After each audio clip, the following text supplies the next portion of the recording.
আল্লাহর সাথে অন্য কাউকে জোড়া যাবে না। অথচ সুন্নি নাম নিয়ে আমার এই তাহিরি ভাইরা বহু মানুষকে বিভ্রান্ত করে জাহান্নামে নিয়ে যাচ্ছে। সতর্ক থাকা লাগবে না, এরা ঈমান যে বিক্রি করে ফেলছে, এরা নিজেরা তো জাহান্নামে যাচ্ছে, আপনাকেও নিয়ে যাওয়ার জন্য চেষ্টা চালাচ্ছে। ওরা গোপনে কত কিছু পায় আপনি জানেন না। সুতরাং আপনাদের এই রংপুর রাজশাহী এই দুই বিভাগে এই সুন্নি নাম নিয়ে যারা মানুষকে প্রকাশ্য শিরিক করায় তারা যেন আসতে না পারে। এই কথা বলেন। এরকম প্রতিটি জেলাতে আওয়াজ তুলবেন, আল্লাহর নামের সাথে যারা অন্য কাউকে ডাকো এটা শিরিক। দলিল দেবেন সূরা ফুরকানের 68 নম্বর আয়াতের প্রথম অংশে, লিখে নেন এটা। সূরা ফুরকান 19 নম্বর পারা 4 নম্বর পৃষ্ঠা 12 নম্বর লাইনে 68 নম্বর আয়াতের প্রথম অংশে আছে, ওয়াল্লাযীনা লা ইয়াদউনা মা'আল্লাহি ইলাহান আখারা। আল্লাহর সাথে যাতে অন্য কাউকে যে ডাকে তার শাস্তি হবে ডবল। কয়টা? এরপরের আয়াতে আল্লাহ জবাব দিয়েছেন, ইদাফ লাহুল আযাব, ইদাফ লাহুল আযাব ইয়াউমাল কিয়ামাহ, কিয়ামতের দিন তাদের শাস্তি হবে ডবল। সুতরাং এই কাজে বুঝে করেন আর না বুঝে করেন, আজকে থেকেই ফিরে আসবেন। আল্লাহর সাথে এই তাহিরির মতো অন্য কাউকে আর ডাকা, আরো জোরে বলেন। অনেকে বলেন হুজুর নাম ধরলেন, আরে ভাই নাম না ধরলে তো আপনি টের পাবেন না। ওরা যে জাতিকে শিরিক করে মুশরিক বানাচ্ছে, নাম ধরবো না করবো কি? আজকে থেকে সিদ্ধান্ত নেবেন, আমি আল্লাহ বাদে অন্য কাউকে ক্ষমতার উৎস মানি না। যদি কোনো দল এটা বিশ্বাস করে ওই দলে আমি নেই। এটা কি শুধু সামিয়ানার নিচে না, মানে সামিয়ানার নিচ থেকে আপনি নিয়ে যাবেন না। হয়তো জিকিরের বেলায় আপনি আল্লাহ বাদে অন্য কারো নামে কেল্লা বাবা, ফতে বাবা, ইয়ালি বাবা জিকির করবেন না, কিন্তু ক্ষমতার উৎস জনগণ এইটা আপনি পাল্টাতে পারেন না। কি হয়েছে বলেন তো? আপনার কি মিথ্যা মনে হচ্ছে? কোরআনের কথা শোনার পরে যাদের মিথ্যা মনে হয় তারা কিয়ামতে যখন জাহান্নামের গেট দিয়ে ঢুকবে, ফেরেশতারা বলবে কি, তোমাদের কাছে কোনো নবী রাসূল যায়নি? আলেম ওলামা যে এ কথা কি তোমাদের বোঝায়নি যে ক্ষমতার উৎস আল্লাহ? এ কথা বোঝায়নি? তারা বলবে হ্যাঁ বলেছিল। ক্বালু বালা قد جاءنا نذير فكذبنا وقلنا ما نزل الله من شيء। আমাদের কাছে সতর্ককারী হামজা এসেছিল, আমাদের কাছে সতর্ককারী মাওলানা আব্দুস সাত্তার এসেছিল, কিন্তু মনে মনে হতো যে না, এরকম কিছু আল্লাহ নাজিল করেনি, ও মনে হয় মিথ্যা কথা বলছে। এরকম মানুষ দেশে নেই। কথা বলে না কেন? আমি যেগুলো বলছি যদি অথেন্টিক মনে না হয়, কোনো আলেমকে আপনি জিজ্ঞাসা করবেন, তুলে নিয়ে যান মোবাইলে। আল্লাহর সাথে যারা তাহিরি ভাইয়ের মতো অন্য কাউকে ডেকে জিকির করছেন, সে সুন্নি নাম নেন, গরম সুন্নি, ঠান্ডা সুন্নি, মিঠা সুন্নি, যাই বলেন আপনি জাহান্নামী, আপনার শাস্তি ডবল হবে। আল্লাহর সাথে অন্য কাউকে ডাকা, আরো জোরে। দলের আর একটা বলছি, সূরা আরাফ 9 নম্বর পারা 13 নম্বর পৃষ্ঠা 4 নম্বর লাইনের 180 নম্বর আয়াতের প্রথম অংশে আছে, ওয়ালিল্লাহিল আসমাউল হুসনা ফাদউহু বিহা। এটা আমার আলোচনার সাবজেক্ট না, এই জন্য আমি দলিলগুলো লম্বা করে বললাম না। যতটুকু বলেছি বাড়িতে মিলিয়ে নেবেন, দেখবেন এই জীবনে আর কোনোদিন আল্লাহর সাথে আল্লাহ বাবা, ফতে বাবা জিকির আপনি আর করবেন না। আমার মনে হয় রংপুর রাজশাহী বিভাগে এগুলো নেই, হালকা আছে। এগুলো সব বেশি চট্টগ্রাম আর সিলেটে পাগলের মতো জিকির করছে। একজনকে হাত চেপে ধরেছিলাম ওই চট্টগ্রামের ফটিকছড়ি, ওখানে এক কোলাঙ্গার আছে, নাম তার নসিবুল বশর মাইজ ভান্ডারি। এই কোলাঙ্গার কোরআনের পাখি আল্লামা সাইদির নামে মিথ্যা মামলা দিয়ে তাকে ফাঁসির আদেশ দিয়েছে। এত মানুষের শাস্তি কিন্তু এদেশে হচ্ছে কম বেশি। কিন্তু এই শয়তানটা এখনো ধরা ছোঁয়ার বাইরে আছে। এক কথা বলেন না কেন? চাঁদপুরের আর একজন ছিল আমার সাথে জেলখানায়, তথাকথিত ভণ্ড পীর মাজার ব্যবসায়ী। এই লোকটার এই নজিবুল বশর মিলে কোরআনের পাখির নামে মামলা দিয়েছিল, মিথ্যা মামলা। উনি যদি আজকে আমাদের ভেতরে বেশি থাকতেন, এই ডিমলাতে যদি কোরআনের পাখি আজকে জীবিত অবস্থায় আসতেন, এরকম মাঠ আমার মনে হয় 10টা লাগতো। এক একটা বিভাগে শুধু একবার করে যেতেন, দেশের অবস্থা পুরা চেহারা পাল্টিয়ে যেত। জালেমরা জেনে শুনে কায়দা করে ইনজেকশন দিয়ে মেরে ফেলেছে। এই কথা বলে না কেন? যাদের কারণে এই কাজ ঘটেছে, আমরা চাই এই দুই কুলাঙ্গারের ফাঁসি এই জমিনে হোক।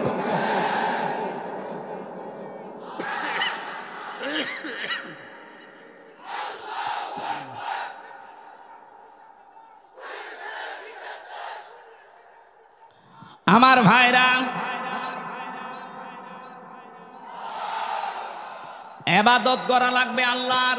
প্রথম নাম্বারে ইবাদত শুরু করবে তার ইমানদার বান্দা বান্দিরা তার ব্যক্তিগত জীবন দিয়ে।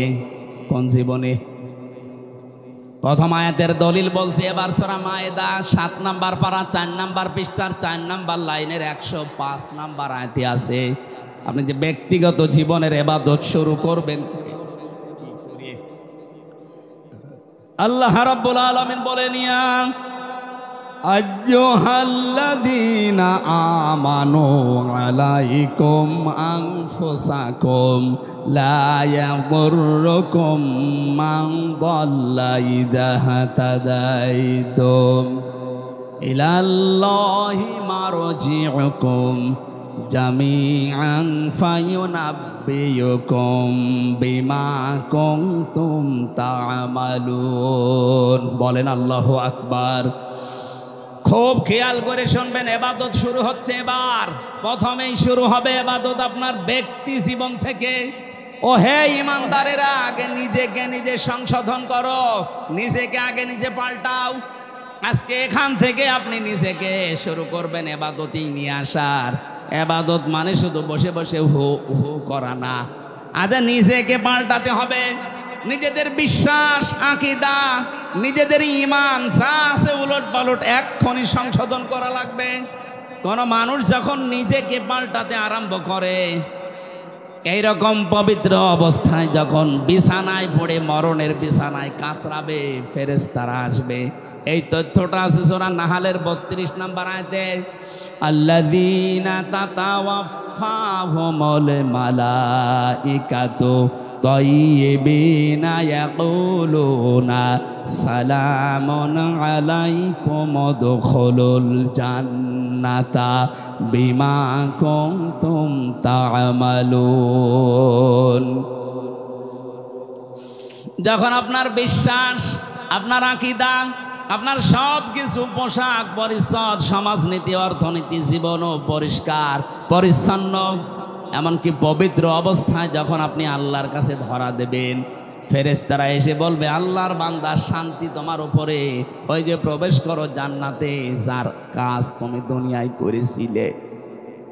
আমাদের জীবনটা আমরা এমন ভাবে আল্লাহর দরবারে উপস্থাপন করতে চাই যে জীবনের দিকে তাকিয়ে আমার আল্লাহ নিজের ইচ্ছায় যেন মাফ করে দেয়। এই আয়াতের তাজ্জিবিন আর তাফসিরে আমি পড়েছি, যার জীবনটা আল্লাহর কাছে পছন্দ হবে, পবিত্র করার চেষ্টায় যে থাকবে, এই লোকটাকে কিয়ামতে আল্লাহ যখন হাজির করবেন, তখন সবার সামনে বিচার না করে নিজে একটা কুদরতি চাদর দিয়ে ঢেকে নেবেন বান্দাকে। মনে করেন আল্লাহর এই বান্দা, কি নাম আপনার? আব্দুর রশিদ সাহেবকে আল্লাহ ঢেকে নেবেন কুদরতি চাদর দিয়ে, সবার সামনে থেকে আলাদা করে নিজে আলাদা ঢেকে নিয়ে বলবে, রশিদ এই এই অপরাধগুলো দুনিয়ায় করেছিলি। চিন্তা করবে আমি এখন কিভাবে অস্বীকার করি, আমার তো চোখের পলক পর্যন্ত আল্লাহ জানে। কথা বলেন না কেন? ইয়ালামু খায়িনাতাল আ'য়ুনি ওয়া মা তুখফিস সুদূর। চোখের পলকে কি ইশারা করো কেউ জানে না, এ খবর জানে কে? তোমার মনের ভেতরে কি কিছু কি মারে কেউ টের পায় না, এটা টের পায় আমি আল্লাহ আরশে বসে। চিন্তা করবে আমার মনের ভেতরে কি আছে সেটাও যখন আল্লাহ জানে, এখানে আর মিথ্যা কথা বলি আমার কোনো বাঁচার উপায় নেই। তজ্জিবিন আর ব্যাখ্যায় ফি জিলালিল কোরআন মুফাসসির লিখেছেন, তখন আব্দুর রশিদ ডাক দিয়ে বলবে, মাবুদ আমার ভুল হয়ে গেছে, আমার ভুল হয়ে গেছে, এখন তুমি যা করবে করো। আল্লাহ যদি কারো উপরে অবিচার করে সে তো আর জান্নাত পাবে না। বিধায় আল্লাহর কোনো অবিচার বলতে কিছু বলেন বলেন, আল্লাহ ন্যায় বিচার করলে আমরা কেউ জান্নাত পাবো না। হ্যাঁ, একটা মাত্র বুদ্ধি আছে, আল্লাহ যদি আমাদেরকে নিজ গুণে মাফ করে দেন। ওই তজ্জিবিনা যে মানুষগুলো যত বেশি চেষ্টা চালাবে, তার এই পোশাক, তার এই শরীর, তার কর্মজীবন, তার প্র্যাকটিক্যাল লাইফ, এমনকি তার বিশ্বাস, আকীদা, ঈমান, এগুলো যত পরিষ্কার পাবে আল্লাহ, তখন একেবারে আলাদা করে ঘিরে নেবে। একা একা আল্লাহ নিজের সামনে বলবে, বল এই কাজগুলো করেছিলি। স্বীকৃতিটা নেওয়ার পরে যখন দেখবে অসহায়, এই অসহায়ত্ব আল্লাহর কাছে প্রকাশ করার পরে আল্লাহ বলবেন, যা আজকে তোরে আমি মাফ করে দিলাম, কাউকে বলবি না। এইরকম একটা কিছু যেন আল্লাহ আমাদের সবাইকে দান করেন, বলেন আমিন। আজকে নিজেকে সংশোধন কতটুকু করেছেন, কি আছে আল্লাহর কাছে দেখানোর মধ্যে আপনার বলেন তো? কবি জানিয়েছে, আল্লাহ কাসিরুনে ইনদাল্লাহ বাইনাকাং তাওয়া বাইনাল্লাহ হাল্লাকা সাদাকাতুন তাখফা লা ইয়ালামুহা ইল্লাল্লাহ। ও আল্লাহর বান্দা, তোমার কি এমন গোপন কিছু আছে যেটা তুমি ছাড়া কেউ জানে না? এমন কোনো গোপন দান আছে, গোপন সাদাকা আছে, গোপনে কোনো ভালো কাজ দুনিয়ায় এমন কিছু করেছো যেটা তুমি ছাড়া আর কেউ জানে না? আমাদের জীবনে এরকম একটা লম্বা সেজদা আছে না? আপনি কি করলেন বলেন তো? আফসোস করা দরকার আপনার জীবন নিয়ে। আমি জেলখানায় দেখেছি এক একজন মানুষকে সেজদায় পড়ে থাকতে 40 মিনিট, 45 মিনিট, 1 ঘন্টা পড়ে আছে সেজদায়। তারা নিজেদের এই অপরাধের জন্য জেলখানায় বসে বসে কষ্ট পাচ্ছে, এই কারণে না, পেছনের দিকে তাকিয়ে ভেবেছে, আল্লাহ আমি কি করেছি? এতটুকু অপরাধে যদি আমি 3 বছর, 5 বছর, 10 বছর কারাগারে থাকতে পারি, দুনিয়াতে আমার এই 60 বছর, 50 বছরে কত কিছু করেছি, আমি তোমার কাছে যাওয়ার জন্য কি নিয়ে যাচ্ছি? এই অনুশোচনা বোধ থেকে দেখতাম রাত 2টা, 2:30টায় উঠে 2 রাকাত নামাজে 1.5-2 ঘন্টা কাটিয়ে দিত। ওই সময় একটা আলাদা মজা পাওয়া যেত, বাইরে এসে ওইটা এখন আর আমরা পাচ্ছি না। আমাদের নিজেদের জীবনকে এখনই সংশোধন করার সময় এসেছে। যে যেখানে আছি প্রত্যেকেই নিজের সম্পর্কে ভাবেন। আল্লাহ নিজে আপনাদেরকে আহ্বান জানাচ্ছে, আলাইকুম আনফুসাকুম, নিজেকে আগে সংশোধন করো, নিজের জীবন সম্পর্কে আগে একটা পরীক্ষা নাও। ও ইমানদারেরা, আমাল হায়াতুদ দুনিয়া ইল্লা মাতাউল গুরুর, পৃথিবীর জমিন ধোঁকা, আপনার সম্পদ আদি ধোঁকা, সন্তান আদি ধোঁকা, স্ত্রী ধোঁকা, মা বাবা ধোঁকা, ক্ষমতা এটাও ধোঁকা। আল্লাহ কেন এগুলো বারবার আমাদেরকে জানিয়েছেন? এখানে যত ধনী মানুষ আছেন না, 200 বছর পরে যদি আপনি এই ডিমলাতে ফিরে আসেন, 200 বছর মাত্র, কত? মাত্র 200 বছর পরে আপনি এই ডিমলায় যদি আবার ফিরে আসেন, আপনার যত আপন আত্মীয় স্বজন হোক, 200 বছর পরে আপনাকে আর পরিচয় দেবে না। এমনকি যে বাড়ি আপনি বানিয়েছিলেন, ওই বাড়িতেও আপনাকে উঠতে দেবে না। আমি কি বানিয়ে বলছি? এইটাই বাস্তব। অথচ এই বাড়ি বানাতে গিয়ে আপনি হালাল হারাম দেখেননি। বাবা শাহজালাল সব হালাল, এইভাবে করে বাড়ি বানিয়েছেন। অনেকে শুনলাম এই নীলফামারী জেলাতে এখন থাই ক্যাসিনো আরম্ভ করেছে, নাকি এই ডিমলায় শুরু হয়নি? কি করবেন আপনার এই সম্পদ দিয়ে? থাই ক্যাসিনোর মাধ্যমে কোটি কোটি টাকা দিয়ে বাড়ি বানালেন, বানান, 50 বছর পরে তো আপনি মরে যাবেন। আর 100 বছর পরে যদি আপনি এই বাড়িতে এসে বলেন যে বাড়ি আমি বানিয়েছিলাম, আপনার নাতির নাতি যে থাকবে বলবে কিসের কথা বলেন আপনি, দূর হয়ে যান। থাকতে যদি চান ওই মসজিদে গিয়ে থাকেন। এই কথা বলছেন। পৃথিবীর জমিন এই, আর এইটার জন্য আমার নিজের জীবনের কোনো সংশোধন নেই। ওই জন্য আমাদের প্রত্যেকের উচিত চোখ বন্ধ হওয়ার পরে কি হবে এটা একটু চিন্তা ভাবনা করে নিজের জীবন সংশোধন করা। আল্লাহ আমাদের ইবাদতটা যেন ইনভলভ হওয়ার, অ্যাক্টিভ হওয়ার তৌফিক দেন, বলেন আমিন। দ্বিতীয় নম্বর, ইবাদত মানুষের শুরু হয় তার পারিবারিক জীবনে। আপনার স্ত্রী, আপনার সন্তান, মা বাবা, ভাই বোন, এগুলো আপনার আন্ডারে আছে। নিজে তো জাহান্নাম থেকে বাঁচবেন, এদেরকেও বাঁচানোর চেষ্টা করবেন। প্রশ্ন ওখানে একটা, ইয়া আইয়ুহাল্লাযীনা আমানু ও আনফুসাকুম ওয়া আহলিকুম নার। হে ঈমানদারেরা, নিজেকে নিজে জাহান্নাম থেকে বাঁচাও, আর আহল পরিবার যারা আছে তাদেরকে বাঁচানোর চেষ্টা করো। আপনি নিজেকে বাঁচাবেন, এইটা ফরজ। আর যারা আপনার আন্ডারে থাকবে, আপনার ছেলে মেয়ে, আপনার স্ত্রী পুত্র, আপনার ভাই বোন, মা বাবা, এদেরকে বাঁচানোর চেষ্টা করা ফরজ। বাঁচানো ফরজ না, চেষ্টা করেও যদি না বাঁচে আপনার দায় নেই, কিন্তু চেষ্টা করার এইটা আপনার জন্য ফরজ। আমি সহ যারা এখানে আছি, এই চেষ্টা করার কিছু মাধ্যম আছে। এদেশে যারা একামতে দিনের দায়িত্ব পালন করে তাদের কাছে একটা গঠনতন্ত্রের বই আছে, রিপোর্ট বই আছে। ওখানে দেখবেন ধারায় লেখা আছে প্রতি সপ্তাহে একটা বৈঠক আপনি বাড়িতে কোরআন আর হাদিস দিয়ে পরিবারস্থ লোকদের নিয়ে করেন কিনা। যেহেতু এখন আমাদের সব কিছু বন্ধ হয়ে গেছে, চালু হচ্ছে আস্তে আস্তে। আমরা আশা করব আপনাকে আমি জামাত ইসলাম, ছাত্র শিবির, চরমনাই, খেলাফত মজলিস, খেলাফত আন্দোলন করতে বলছি না, কিন্তু এইটা আপনি করেন নিজের পরিবারে, দেখবেন আস্তে আস্তে ফল পাবেন। নিজের স্ত্রীকে, নিজের ছেলে মেয়েকে, মা বাবাকে, যাদের সাথে আপনার পর্দা, অন্তত যাদের সাথে মেলামেশা করা, দেখা সাক্ষাৎ করা যায় আছে, পরিবারস্থ লোকদেরকে নিয়ে সপ্তাহে 1 দিন বা 2 দিন একটু আধা ঘন্টা 1 ঘন্টার জন্য বসবেন। কোরআনের কোনো তাফসির খুলে শোনাবেন, হাদিস শরীফ থেকে কিছু শোনাবেন। আস্তে আস্তে 1-1.5 মাস সময় নেন, দেখবেন পরিবর্তন আসতে আরম্ভ হয়েছে। আপনার পরিবারের যারা দুনিয়াদার ছিল আস্তে আস্তে আখিরাতের দিকে ঝুঁকবে। এটা আমার বানানো নিয়ম না, কোরআনে কারিমে নিয়ম আল্লাহ দিয়েছেন। আমি তাফসির থেকে লিখেছিলাম, আল্লাহ রাব্বুল আলামিন বলেন 3 নম্বরে ইবাদত হবে তোর সামাজিক জীবনে। সামাজিক জীবনের ইবাদত সূরা নিসার 36 নম্বর আয়াতে আল্লাহ জানিয়েছেন, ওয়া'বুদুল্লাহা ওয়ালা তুশরিকু বিহি শাইআন ওয়া বিল ওয়ালিদাইনি ইহসানা।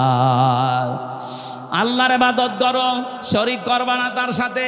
আর মা বাবা যাদের আছে তাদের সেবা করো, তাদের পেছনে খরচ করো। এ কথা কার? আরো জোরে। আমরা অনেক সন্তান আছি, এই ইবাদতটা পারিবারিক জীবনে করতে চাই, কিন্তু বাধা হয়ে দাঁড়ায় আমার বউ। কথা বলেন না কেন? এখানে যত সন্তান আমরা আছি, যত স্বামী, কোন স্বামী কি জীবনে এইটা চাইবে সে মাতাল স্বামী হোক? তারপরেও সে চাইবে যে আমার মা বাবাকে আমি আলাদা করে দেই, বৃদ্ধাশ্রমে রেখে আসি। কথা বলেন না কেন? এই নীলফামারীর কিশোরগঞ্জে গিয়েছিলাম বৃদ্ধাশ্রম দেখার জন্য।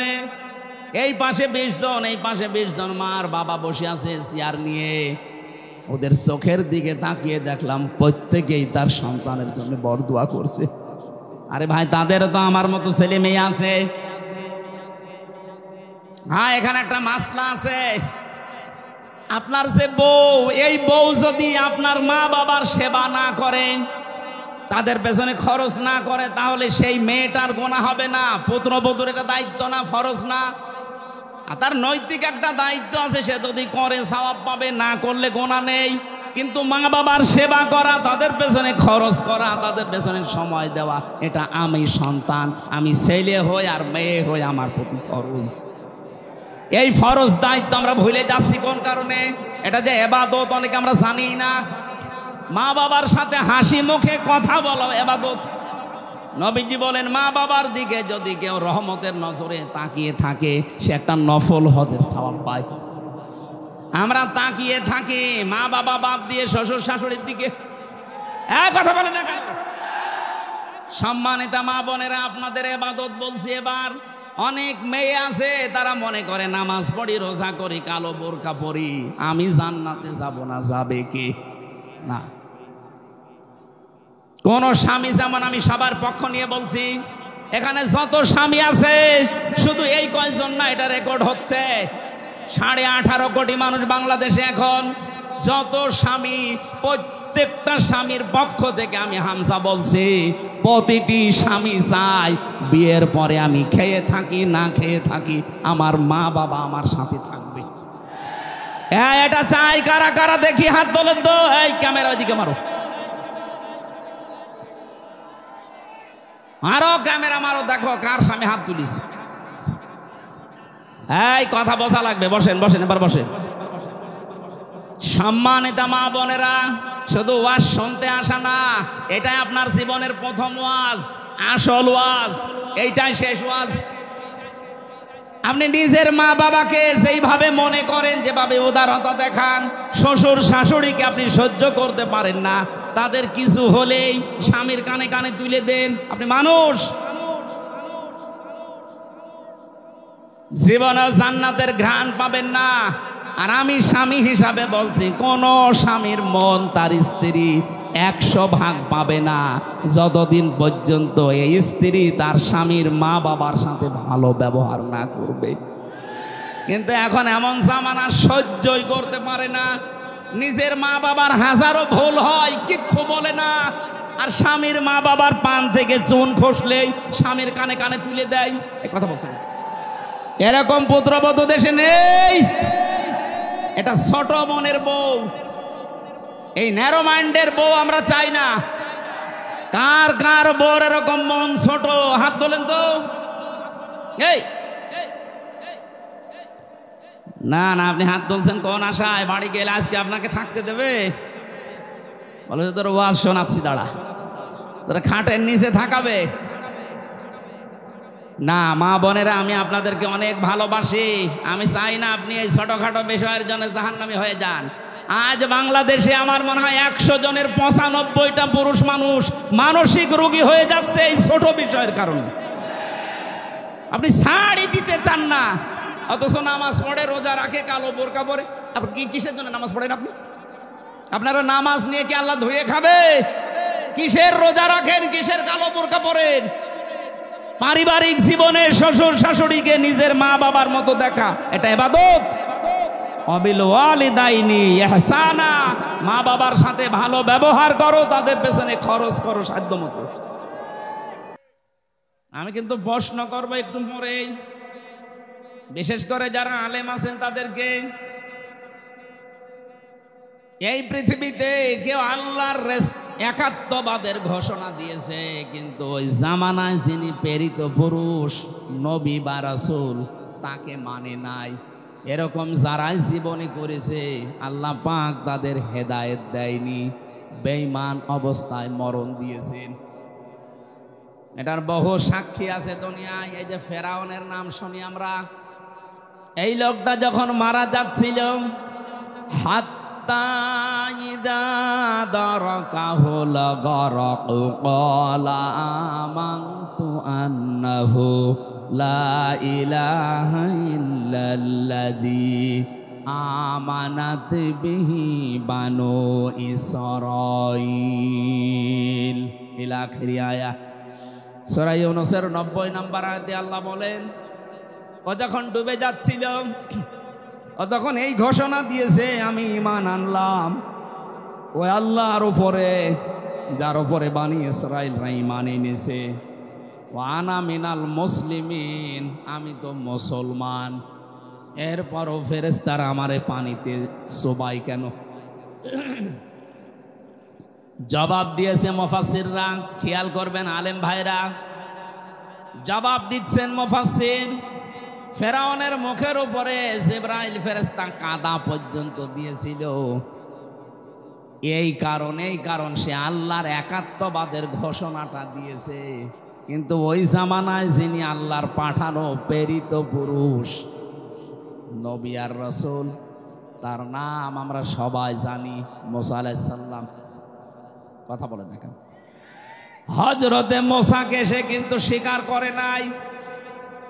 ও যদি ওই সময় বলতো লা ইলাহা ইল্লাল্লাহ মুসা কালিমুল্লাহ, আল্লাহ ওরে মাফ করে দিত। কিন্তু রিসালাতের ঘোষণা দেয়নি, শুধু আল্লাহর একাত্মবাদের ঘোষণা দিয়েছে। আপনাকে যদি ইমানদার হতে হয় অবশ্যই অবশ্যই ওই জামানায় যিনি প্রেরিত পুরুষ থাকে তাকেও মেনে নেওয়া লাগবে। আমাদের এই জামানায় যিনি আল্লাহর পক্ষ থেকে প্রেরিত পুরুষ, কিয়ামত পর্যন্ত যার নাম আমরা জানি মুহাম্মাদুর, আরো বলেন মুহাম্মাদুর, জবান খুলে বলেন মুহাম্মাদুর রাসূলুল্লাহ। আমি কেন বললাম বাংলার সাথে মিলে যায়? এই বাংলাদেশে বহু মানুষ আমরা দেখতে পাচ্ছি, এদেরকে যদি জিজ্ঞাসা করেন ওরা বলবে আমরা কি নামাজ পড়ি না, রোজা রাখি না, হজ করে এসেছি, আমরা দান সাদকা করি। এই যে চারটা কথা বললাম, নামাজ পড়া, রোজা রাখা, দান করা, সাদকা করা আর হজ করা, এই চারটা কাজ কার হুকুম? আরো জোরে বলেন। আপনি আল্লাহর কথা, আল্লাহর আইনগুলো মেনে নিচ্ছেন, কিন্তু আল্লাহ পাক এই জামানায় যাকে শেষ নবী করে পাঠালেন প্রেরিত পুরুষ মুহাম্মাদুর রাসূলুল্লাহ, আপনি তার জীবনে আদর্শ মানতে কথা বললেই মনে হয় যে আপনি মনে করেন রাজনীতি করছে। আরে ভাই, নবীজি নিজে প্রেসিডেন্ট ছিলেন, রাজনীতি না করলে উনি প্রেসিডেন্ট হইলেন কি করে? আমাদের যিনি প্রেসিডেন্ট আছেন চুপ্পু মিয়া, উনি কয়েকদিন আগেই ঘোষণা দিয়েছে আমাকে ঠেলা দিয়ে ফেলে দেওয়া যাবে না, আমি রাজপথ থেকে উঠে এসেছি। তার মানে রাজনীতি না করলে আপনি রাষ্ট্রনায়ক হতে পারবেন না। কথা বলেন না কেন? নবীজি অবশ্যই রাজনীতি করেছেন, নাই তো রাষ্ট্রনায়ক হলেন কি করে? এই ছোট কথাটা আপনার কাছে আসে না কোন কারণে? আমি জানি আপনি এই কথা যদি মেনে নিতেন তাহলে রাসূলের জীবনী 13 বছর বললে অনেকের কাছে ভালো লাগে, কান্নাকাটি করে মক্কার জীবনটা। কিন্তু যখনই তার কাছে মদিনার জীবন সম্পর্কে তথ্য দেওয়া হয়, ওই মানুষগুলো তখন হয় রাজনীতি মনে করে, নাই দুনিয়ার কাজ মনে করে চলে যায়। আমি কথা যেটা বোঝানোর জন্য এ পর্যন্ত আসলাম, আমি আশা করছি আপনি বুঝে ফেলেছেন। আপনি আল্লাহর হুকুম মানেন, আমি দেখতে পাচ্ছি আপনি নামাজ পড়েন, রোজা রাখেন, হজ করে এসেছেন, দান সাদকাও করেন, মসজিদ মাদ্রাসার সভাপতি সেক্রেটারি বসে আছেন। কিন্তু যখনই রাসূলুল্লাহর জীবনী সম্পর্কে বলা হয় যে রাসূলকেও মানা লাগবে, শুধু 13 বছর না, পুরা 23 বছর। কথা বলেন না কেন? 40 থেকে 63, এই 23 বছরের পুরা জীবনী আপনাকে মানা লাগবে। নামাজের মতো এই 23 বছর মেনে নেওয়া ফরজ। বলেন, যদি একটা সেকেন্ড আপনি বলেন না এটা আমি মানি না, আপনি বেঈমান। কারণ আপনিও হযরতে মুসা আলাইহিস সালামকে অস্বীকার করছেন, মুহাম্মদুর রাসূলুল্লাহকেও অস্বীকার করছেন। আমি আশা করি আপনি কথা বুঝেছেন। যে মানুষগুলো আজ আল্লাহ একজন আছে এই কথা বলে, কিন্তু তার প্রেরিত পুরুষকে মানে না, তার আদর্শের কথা বলতে গেলেই রাজনীতি মনে করে চলে যায়, তার মরণ হবে ফেরাউনের মতো। এবার যান, কোথায় যাবেন নিয়ে যান। এ মাহফিল হয়ে গেছে, যা বললাম বোঝার মতো শক্তি থাকে আপনার। এ মাহফিল হয়ে গেছে। আজ বাংলায় বহু মানুষ এই চরিত্রের আমরা দেখতে পাচ্ছি, আল্লাহর কথা বললে মেনে নেয়, কিন্তু রাসূলুল্লাহর জীবন চরিত্র বললেই ওর কাছে রাজনীতি মনে হয়। কসম করে বলছে আপনার মরণ হবে ফেরাউনের মতো। আপনিও কি ফেরাউনের মতো সটকি হয়ে থাকতে চান? বলেন। আল্লাহ পাক ওকে ডাক দিয়েছিলেন আল আন, এখন আকাদ আসাইতা ক্বাবলু ওয়া কুনতা মিনাল মুফসিদিন। এখন তুমি আমার কাছে ঈমানের স্বীকৃতি দাও, অথচ এর আগে তুমি বড় সন্ত্রাসী ছিলে, ফ্যাসিস্ট ছিলে। মুফসিদিন মানে ফাসাদ সৃষ্টিকারী, সন্ত্রাসী, ফ্যাসিবাদী।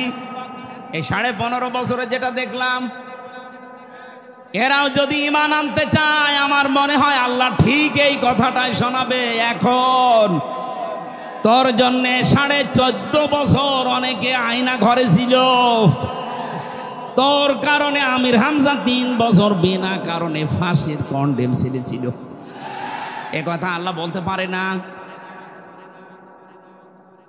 আপনাকে রাগ হয়ে গেল? আমি ভুক্তভোগী এই কারণে বললাম। আমি যখন নিজে দেখেছি ওই মাটির নিচে এত বড় বড় নখ হয়ে গেছে এক একজনের, চুল দাড়ি গপ মনে হচ্ছে জঙ্গল থেকে বেরিয়ে আসতেছে। রাতের বেলা যখন নিয়ে আমাকে ঘরের ভেতরে নিয়ে যেত, রাত 11টা, 11:30, 12টার সময় নিয়ে যেত কারারক্ষী যারা দায়িত্বে আছে ওখানে, জিজ্ঞাসা করতাম ভাই কয়টা বাজে, কারণ আমরা জানতাম না যে এটা কোন মাস কোন বছর। এমনও মানুষ ওখানে আছে 14 বছর পড়ে আছে। আপনি ভাবতে পারেন একটা কবরের মতো জায়গায় জিন্দা মানুষ 8 বছর 10 বছর 14 বছর পরে বেরিয়ে আসতেছে। ও জানে না যে এখন কোন বছর চলছে, ও জানে না কোন মাস চলছে, তাও জানে না কোন বছর চলছে, ওর জানা নেই কয়টা বাজে কি বার আজকে, কিছু জানে না। এমন একটা জায়গায় আপনি 5 দিন যদি থাকতে পারেন আপনাকে আমি পুরস্কার দেব।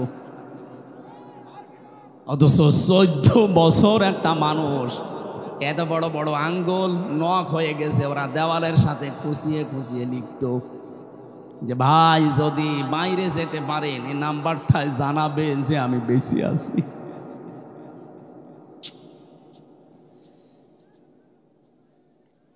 এত বড় কাজ আপনার করার পরও এখনো পর্যন্ত কোনো অনুশোচনা নেই, এখনো পর্যন্ত আপনি কোনো অনুতপ্ত হন না। আপনার বৃদ্ধি দিন যাচ্ছে, আরো বাড়তেছে। নিজে নিজে মোবাইল রেকর্ড করে উল্টা পাল্টা কলগুলো মানুষের কাছে ছড়িয়ে আরো বিশৃঙ্খলা তৈরি করছেন। আপনাকে কে বলেছে গাইবান্ধার যুবলীগের এই নেতার কাছে কল দিতে? জীবনে তার খোঁজ নিয়েছেন কোনোদিন? আজকে বিপদে পড়েছেন, ঠেলায় পড়ে ঢেলায় সালাম করছেন। আপনার এই কলগুলো আমার মনে হয় যিনি দায়িত্বে আছে বাংলাদেশের উপদেষ্টায়, প্রধান উপদেষ্টার উচিত যারা এদেশে বিশৃঙ্খলা তৈরি করতে চায়, সন্ত্রাসী কর্মকাণ্ড উস্কে দিতে চায়, তাদের ওইগুলো যেন বন্ধ করা হয়। এই কলগুলো কোনো দরকার নেই, কারণ দেশের যার দ্বারা উপকার হয় না তার দরকার কি? এদেশ থেকে আমরা যাদেরকেই বাইরে পাঠাই, মাসে মাসে তারা রেমিটেন্স পাঠায়, টাকা পাঠায়। আপনি আজ 3 মাস গেছেন, 1 টাকাও পাঠাননি। 1 টাকাও দিয়েছে? 1টা টাকাও দেয়। কি করছেন আপনি ওখানে? অন্তত যা আছে বিক্রি করে টাকাগুলো পাঠাতে পারেন না? আমার চাচা আছে, আমার দাদা আছে সৌদি আরবে, প্রতি মাসে মাসে তারা দেশের জন্য টাকা পাঠায়, রেমিটেন্স যোদ্ধা বলা হয় তাদেরকে। এমনকি অন্তর্বর্তীকালীন সরকারের প্রধান উপদেষ্টা সহ যারা আছে তারা এখন এই রেমিটেন্স যোদ্ধাদের জন্য বিমানবন্দরে আলাদা ফ্যাসিলিটি দিচ্ছে। তা আপনি কোন কারণে 3 মাস বসে আছেন, 4 আনাও পাঠান না? কি হবে আপনারা দিয়ে?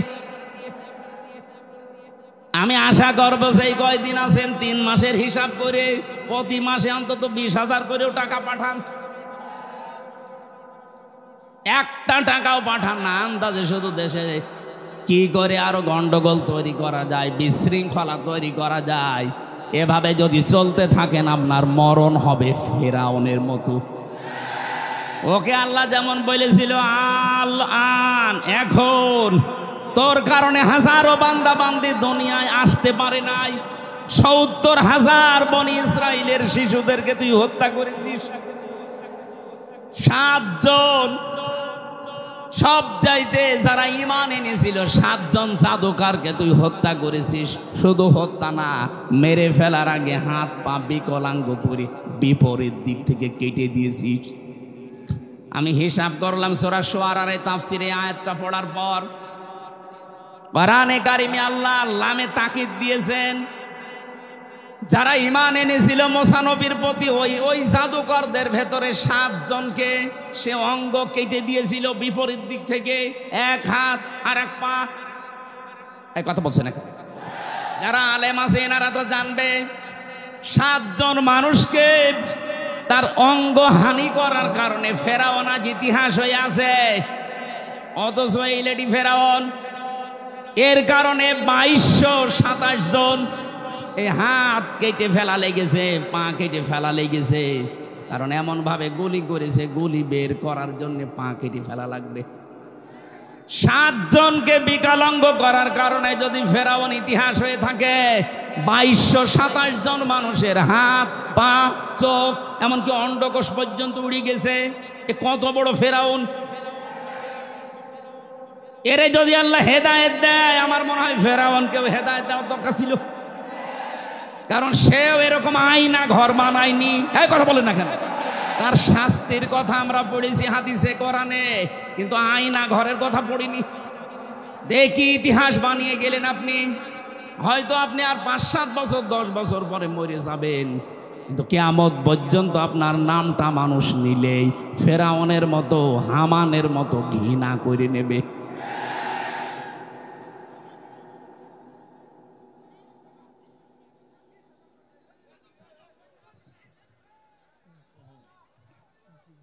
এখান থেকে আমাদের শিক্ষার বিষয়টা যেহেতু রেকর্ড হয়ে ছড়িয়ে যাচ্ছে তামাম দুনিয়ায়, পৃথিবীর এই ময়দানে, বিশেষ করে বাংলাদেশে কেউ যেন অত্যাচারী আর না হয়। সামনে যারা আসবে তারা যদি চেয়ারে বসে আবার ওদের মতো অত্যাচার করে, এ বাংলার জনগণ তাদেরকে এরকম জুতা পিটা করে বিদায় দেবে। সামনে এরকম পরিবেশ যদি আসে, জুতা পিটা করতে রাজি আছেন তো? কারা আছেন দেখে? লিল্লাহে তাকবীর। আলহামদুলিল্লাহ ভাই।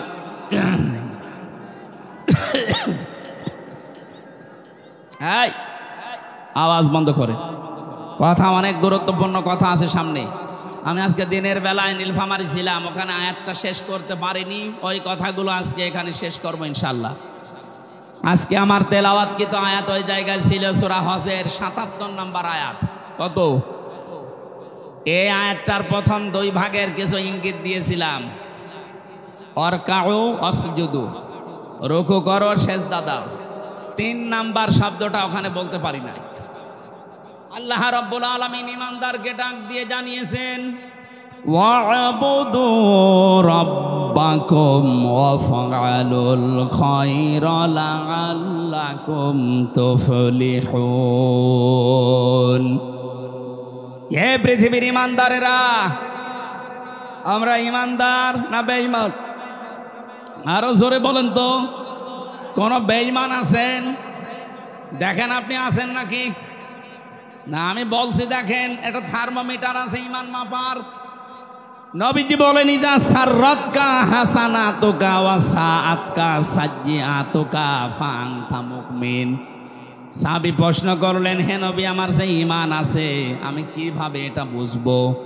নবীজি বললেন, যখন তোমার ভালো কাজগুলো তোমাকে আনন্দ দেবে আর অন্যায় কাজ করলে তোমার মন থেকে একটা বাধা আসবে, তখন বুঝবে তোমার ঈমান আছে।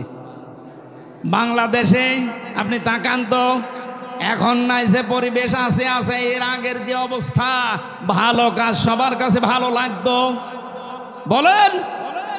এই যে তাফসীর মাহফিলে কত মানুষ এসে কোরআনে কারিমের গাইডলাইন পায়, এটা ভালো কাজ না মন্দ কাজ?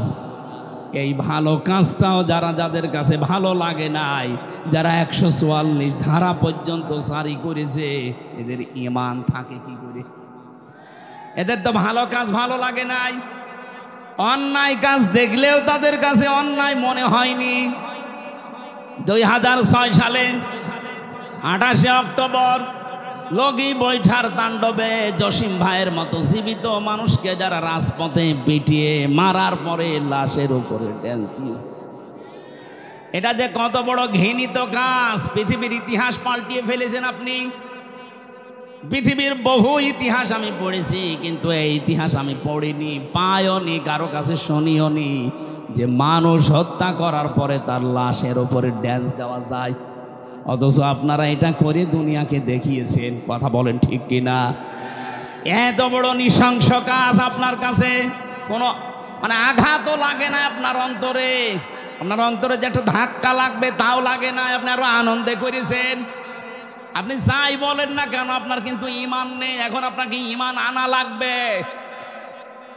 এই জন্য ঈমান যাদের আছে আর যাদের নেই, আমি কিন্তু থার্মোমিটার দিলাম, আপনি মাপজোপ করেন। আল্লাহ এরকম ঈমানদার যারা ভালো কাজ দেখলে আনন্দ লাগে, অন্যায় দেখলেই তাদের বাধা দেয়, মন থেকে কষ্ট লাগে।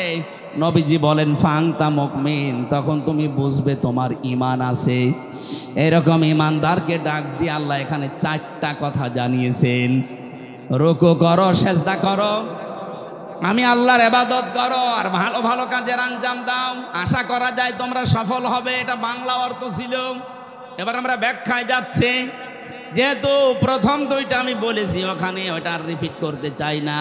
3 নাম্বার, ওয়াবুদু রাব্বাকুম, তোমরা ইবাদত করো তোমাদের রবের। কার? আরো জোরে বলেন। শব্দটাই ইবাদত। ইবাদত ব্যাপক অর্থবোধক একটা শব্দ। এটা শুরু হয় মানুষের জীবনে নিজের কাছ থেকেই। আমি পড়া কোরআন শরীফ এই যে সামারাইজ করে করে করে করে 9টা ইবাদত মিলিয়েছি আমাদের পুরা জীবনে। যদি ইবাদতগুলো আমাদের পুরা জীবনে আমরা সেট করতে পারি, এর পরের শব্দটা যাওয়ার সময় দেখবেন একটা আলাদা অনির্বচন সুখ আপনি পাবেন। দেখেন এই শব্দের দিকে খেয়াল করে। আল্লাহ রাব্বুল আলামিন বলেন তোমাদের ইবাদত করা লাগবে তোমাদের রবের। কেন? ইয়া আইয়ুহান নাস উবুদু রাব্বাকুমুল্লাযী খালাকাকুম ওয়াল্লাযীনা মিন ক্বাবলিকুম লাআল্লাকুম তাত্তাকুন। হে মানব মণ্ডলী, তোমরা ইবাদত করো ওই রবের যিনি তোমাদেরকে বানিয়েছেন। আমাদেরকে বানিয়েছেন কে? এই পৃথিবীতে এখন 4,500 ধর্মের লোক আছে। যে যেই ধর্ম মেনে চলে সে ওই ধর্মের একজন দেবতাকে অবশ্যই মানে না। আপনি হিন্দুদেরকে বলেন, ওরা বলবে না যে আল্লাহ আমাকে বানিয়েছে।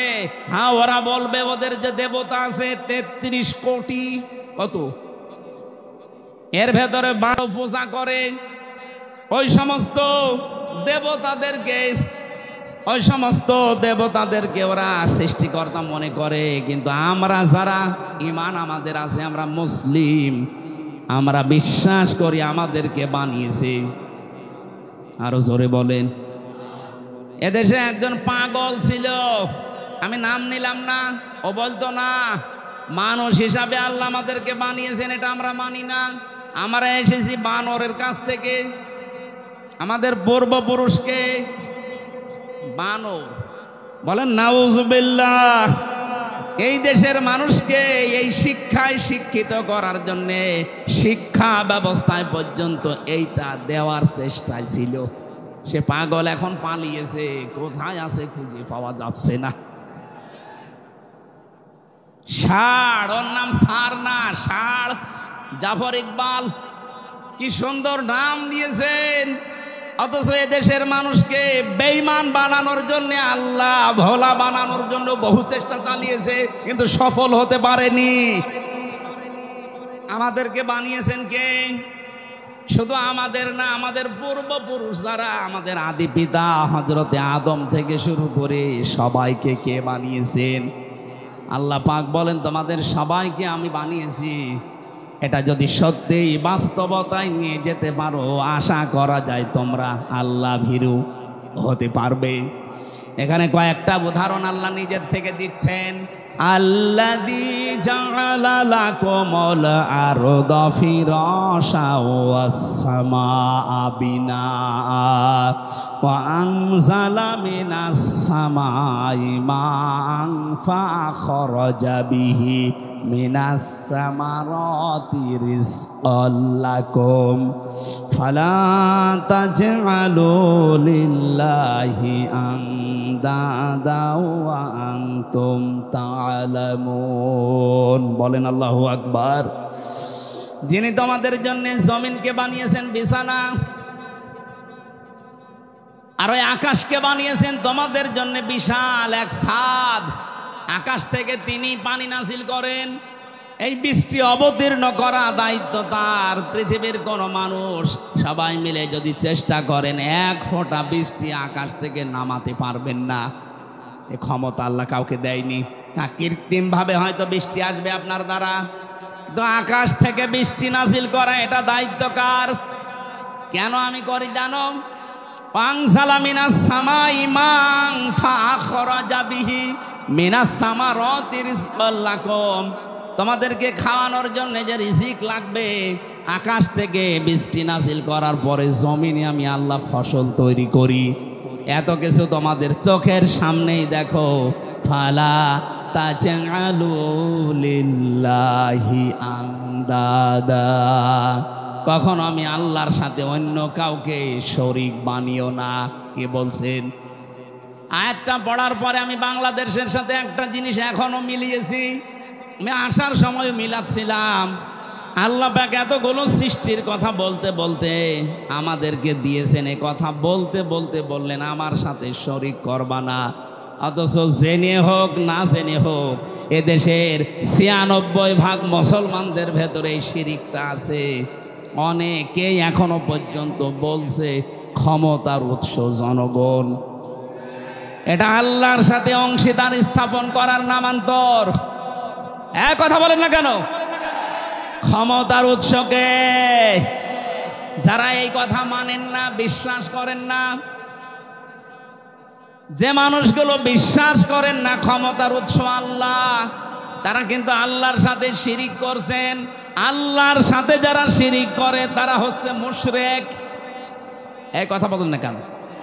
জাতিকে আজ আবাহমান কাল থেকে এই দেশে মুশরিক বানানোর জন্য সূক্ষ্ম সূক্ষ্ম কিছু ষড়যন্ত্র আছে, এখনো চলছে। এটা থেকে আমরা এই জাতিকে মুক্ত করতে চাই। আজকে থেকে যাদের এই ছোটখাটো বিশ্বাসী আছে, ক্ষমতার উৎস জনগণ, এক্ষুনি পাল্টাবেন, এক্ষুনি বিশ্বাস পাল্টান। এই বিশ্বাস নিয়ে আজকে বাড়ি যাওয়া লাগবে ক্ষমতার উৎসকে। আনতুম তা'লামুন, আরে বেটারা তোরা তো জানিস যে আমি সব কিছুর উপরে, এরপরও আমার সাথে অন্য কাউকে অংশীদার করিস কোন কারণে? ফালা তাজআলু লিল্লাহি আনদাদা, আমার সাথে অন্য কাউকে জড়বি না। এমনকি আরো কিছু শিরিক এই দেশে আছে, যারা আল্লাহর নামের সাথে অন্য কাউকে ডাকেন, এইটাও শিরিক। দারুল্লাযীনা ইলহাদুনা ফি আসমাই, আল্লাহর নামকে তোমরা ইলহাদ করবা না, উল্টা পাল্টা করে ডাকবা না, পরিবর্ধন করে দিবা না। বাংলাদেশে বহু জেলাতে এখন এই জিকির হয়, আল্লাহ আল্লাহ আল্লাহ জিকির করার পরে ইয়া আলী বাবা, শাহ আলী বাবা, কেবলা বাবা, কেল্লা বাবা, ফতে বাবা, এগুলো চলছে না। এগুলো যে প্রকাশ্য শিরিক, আল্লাহর সাথে অন্য কাউকে জোড়া যাবে না। অথচ সুন্নি নাম নিয়ে আমার এই তাহিরি ভাইরা বহু মানুষকে বিভ্রান্ত করে জাহান্নামে নিয়ে যাচ্ছে। সতর্ক থাকা লাগবে না। এরা ঈমান যে বিক্রি করে ফেলছে, এরা নিজেরা তো জাহান্নামে যাচ্ছে, আপনাকেও নিয়ে যাওয়ার জন্য চেষ্টা চালাচ্ছে। ওরা গোপনে কত কিছু পায় আপনি জানেন না। সুতরাং আপনাদের এই রংপুর, রাজশাহী এই দুই বিভাগে এই সুন্নি নাম নিয়ে যারা মানুষকে প্রকাশ্য শিরিক করায়, তারা যেন আসতে না পারে। এই কথা বলেন। এরকম প্রতিটি জেলাতে আওয়াজ তুলবেন, আল্লাহর নামের সাথে যারা অন্য কাউকে ডাকো এটা শিরিক। দলিল দেবেন সূরা ফুরকানের ৬৮ নম্বর আয়াতের প্রথম অংশে লিখে নেন। এটা সূরা কি ফুরকান 19 নম্বর পারা 4 নম্বর পৃষ্ঠা 12 নম্বর লাইনে 68 নম্বর আয়াতের প্রথম অংশে আছে ওয়াল্লাযীনা লা ইয়াদউনা মা'আল্লাহি ইলাহান আখারা, আল্লাহর সাথে যাতে অন্য কাউকে যে ডাকে তার শাস্তি হবে ডবল। কয়টা? এরপরের আয়াতে আল্লাহ জবাব দিয়েছেন ইদাফ লাহুল আযাব, ইদাফ লাহুল আযাব ইয়াউমাল কিয়ামাহ, কিয়ামতের দিন তাদের শাস্তি হবে ডবল। সুতরাং এই কাজে বুঝে করেন আর না বুঝে করেন, আজকে থেকেই ফিরে আসবেন আল্লাহর সাথে এই তাহেরির মতো অন্য কাউকে আর ডাকা। আরো জোরে বলেন। অনেকে বলেন হুজুর নাম ধরলেন, আরে ভাই নাম না ধরলে তো আপনি টের পাবেন না। ওরা যে জাতিকে শিরিক করে মুশরিক বানাচ্ছে, নাম ধরবো না করব কি? আজকে থেকে সিদ্ধান্ত নেবেন আমি আল্লাহ বাদে অন্য কাউকে ক্ষমতার উৎস মানি না। যদি কোনো দল এটা বিশ্বাস করে ওই দলে আমি নেই। এটা কি শুধু সামিয়ানার নিচে না, মানে সামিয়ানার নিচ থেকে আপনি নিয়ে যাবেন না। হয়তো জিকিরের বেলায় আপনি আল্লাহ বাদে অন্য কারো নামে কেল্লা বাবা, ফতে বাবা, ইয়ালি বাবা জিকির করবেন না, কিন্তু ক্ষমতার উৎস জনগণ এইটা আপনি পাল্টাতে পারেন না। কি হয়েছে বলেন তো? আপনার কি মিথ্যা মনে হচ্ছে? কোরআনের কথা শোনার পরে যাদের মিথ্যা মনে হয় তারা কিয়ামতে যখন জাহান্নামের গেট দিয়ে ঢুকবে, ফেরেশতারা বলবে কি তোমাদের কাছে কোনো নবী রাসূল যায়নি? আলেম ওলামা যে এ কথা কি তোমাদের বোঝায়নি যে ক্ষমতার উৎস আল্লাহ? এ কথা বোঝায়নি? তারা বলবে হ্যাঁ বলেছিল। ক্বালু বালা قد جاءنا نذير فكذبنا وقلنا ما نزل الله من شيء। আমাদের কাছে সতর্ককারী হামজা এসেছিল, আমাদের কাছে সতর্ককারী মাওলানা আব্দুস সাত্তার এসেছিল, কিন্তু মনে মনে হতো যে না এরকম কিছু আল্লাহ নাজিল করেনি, ও মনে হয় মিথ্যা কথা বলছে।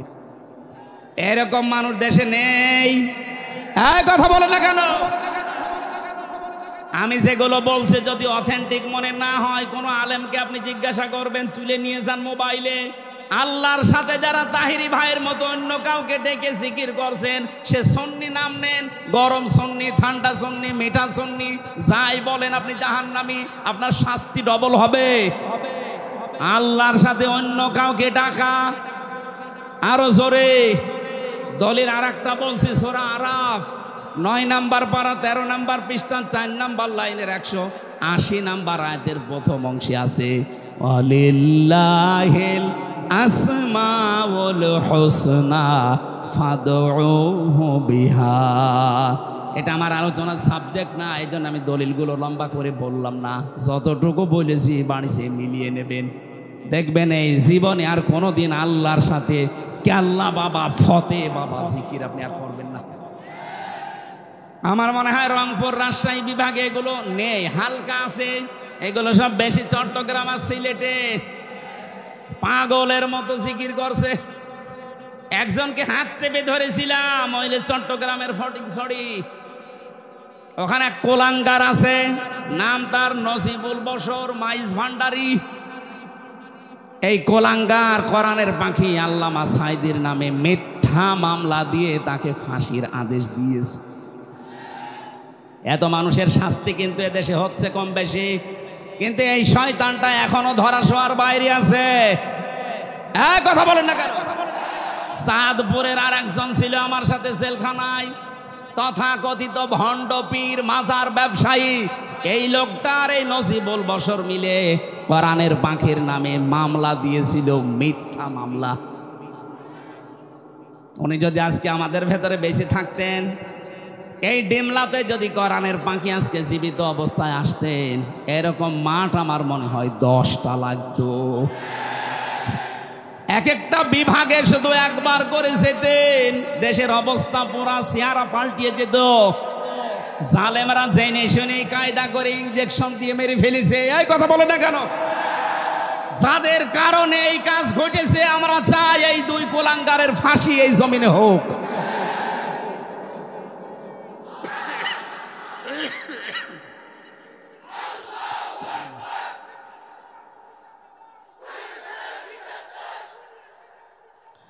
আমার ভাইরা, ইবাদত করা লাগবে আল্লাহর। প্রথম নাম্বারে ইবাদত শুরু করবে তার ইমানদার বান্দা বান্দিরা তার ব্যক্তিগত জীবন দিয়ে। কোন জীবনে? প্রথম আয়াতের দলিল বলছি এবার সূরা মায়েদা 7 নাম্বার পারা 4 নাম্বার পৃষ্ঠার 4 নাম্বার লাইনের 105 নাম্বার আয়াতে আছে। আপনি যে ব্যক্তিগত জীবনের ইবাদত শুরু করবেন, আল্লাহ রাব্বুল আলামিন বলেন, ইয়া আইয়ুহাল্লাযীনা আমানু আলাইকুম আনফুসাকুম লা ইয়াদুররুকুম মান দাল্লা ইযা হাতাদাইতুম ইলাল্লাহি মারজিউকুম জামিআন ফায়ুনাব্বিয়ুকুম বিমা কুনতুম তা'মালুন। বলেন আল্লাহু আকবার। খুব খেয়াল করে শুনবেন, ইবাদত শুরু হচ্ছে এবার। প্রথমেই শুরু হবে ইবাদত আপনার ব্যক্তি জীবন থেকে। ও হে ইমানদারেরা, আগে নিজেকে নিজে সংশোধন করো, নিজেকে আগে নিজে পাল্টাও। আজকে এখান থেকে আপনি নিজেকে শুরু করবেন ইবাদতেই নিয়ে আসার।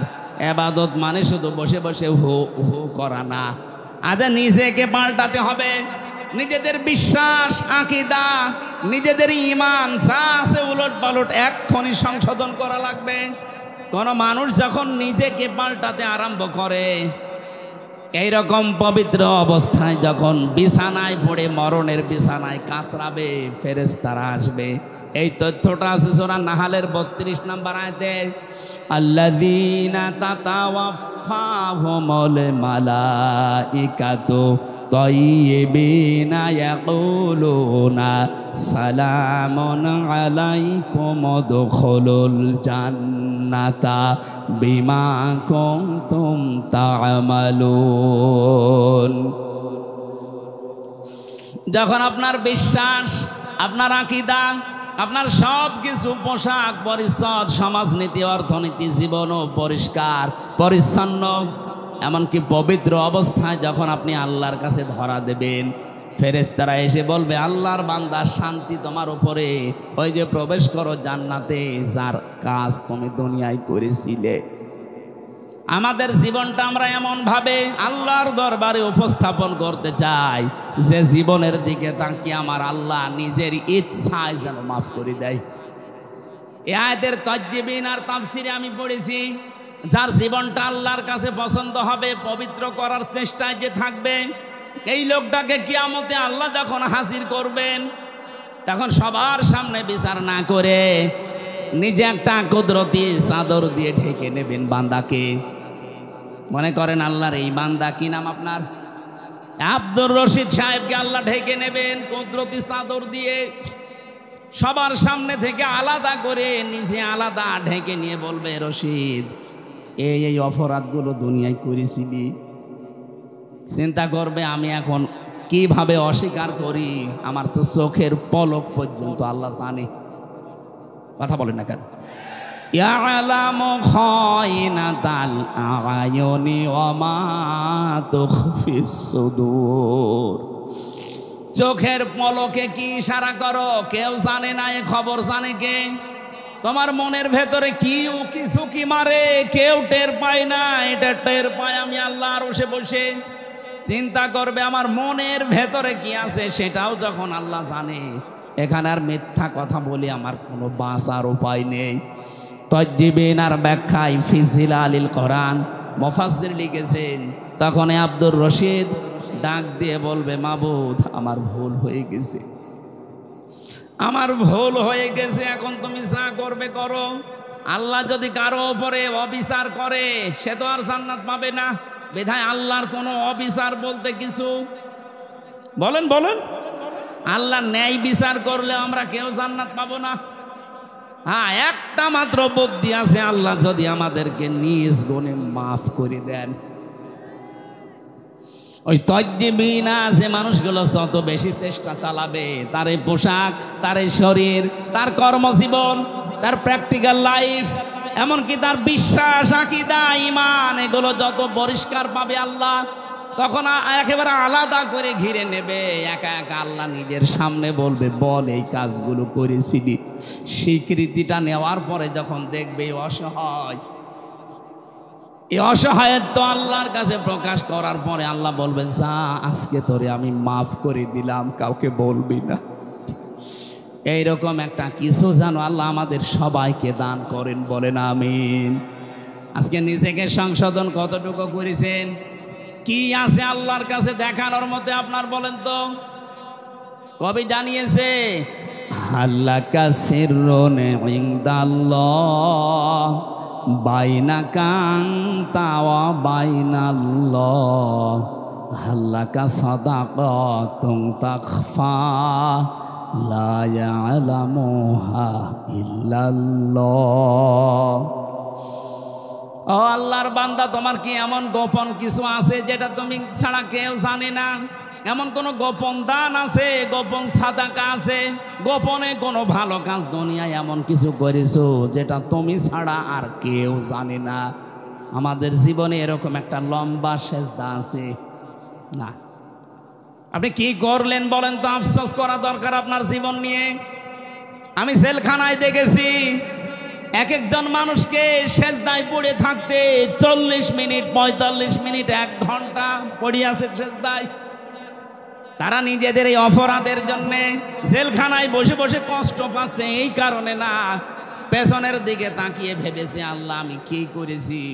এতটুকু অপরাধে যদি আমি 3 বছর, 5 বছর, 10 বছর কারাগারে থাকতে পারি, দুনিয়াতে আমার এই 60 বছর, 50 বছরে কত কিছু করেছি, আমি তোমার কাছে যাওয়ার জন্য কি নিয়ে যাচ্ছি?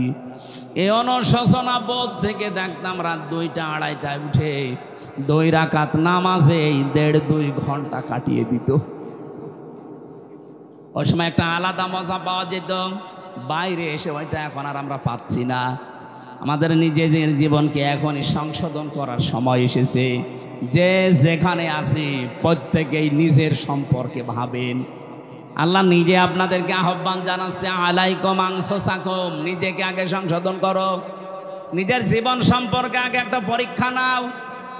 ও ইমানদারেরা, আমাল হায়াতুদ দুনিয়া ইল্লা মাতাউল গুরুর, পৃথিবীর জমিন ধোঁকা, আপনার সম্পদ আদি ধোঁকা, সন্তান আদি ধোঁকা, স্ত্রী ধোঁকা, মা বাবা ধোঁকা, ক্ষমতা এটাও ধোঁকা। আল্লাহ কেন এগুলো বারবার আমাদেরকে জানিয়েছেন? এখানে যত ধনী মানুষ আছেন না, 200 বছর পরে যদি আপনি এই ডিমলাতে ফিরে আসেন, 200 বছর মাত্র, কত? মাত্র 200 বছর পরে আপনি এই ডিমলায় যদি আবার ফিরে আসেন, আপনার যত আপন আত্মীয় স্বজন হোক, 200 বছর পরে আপনাকে আর পরিচয় দেবে না। এমনকি যে বাড়ি আপনি বানিয়েছিলেন, ওই বাড়িতেও আপনাকে উঠতে দেবে না। আমি কি বানিয়ে বলছি? এইটাই বাস্তব। অথচ এই বাড়ি বানাতে গিয়ে আপনি হালাল হারাম দেখেননি। বাবা শাহজালাল সব হালাল, এইভাবে করে বাড়ি বানিয়েছেন। অনেকে শুনলাম এই নীলফামারী জেলাতে এখন থাই ক্যাসিনো আরম্ভ করেছে, নাকি এই ডিমলায় শুরু হয়নি? কি করবেন আপনার এই সম্পদ দিয়ে? থাই ক্যাসিনোর মাধ্যমে কোটি কোটি টাকা দিয়ে বাড়ি বানালেন, বানান। 50 বছর পরে তো আপনি মরে যাবেন। আর 100 বছর পরে যদি আপনি এই বাড়িতে এসে বলেন যে বাড়ি আমি বানিয়েছিলাম, আপনার নাতির নাতি যে থাকবে বলবে, কিসের কথা বলেন আপনি, দূর হয়ে যান। থাকতে যদি চান ওই মসজিদে গিয়ে থাকেন। এই কথা বলছেন, পৃথিবীর জমিন এই, আর এইটার জন্য আমার নিজের জীবনের কোনো সংশোধন নেই। ওই জন্য আমাদের প্রত্যেকের উচিত চোখ বন্ধ হওয়ার পরে কি হবে এটা একটু চিন্তা ভাবনা করে নিজের জীবন সংশোধন করা।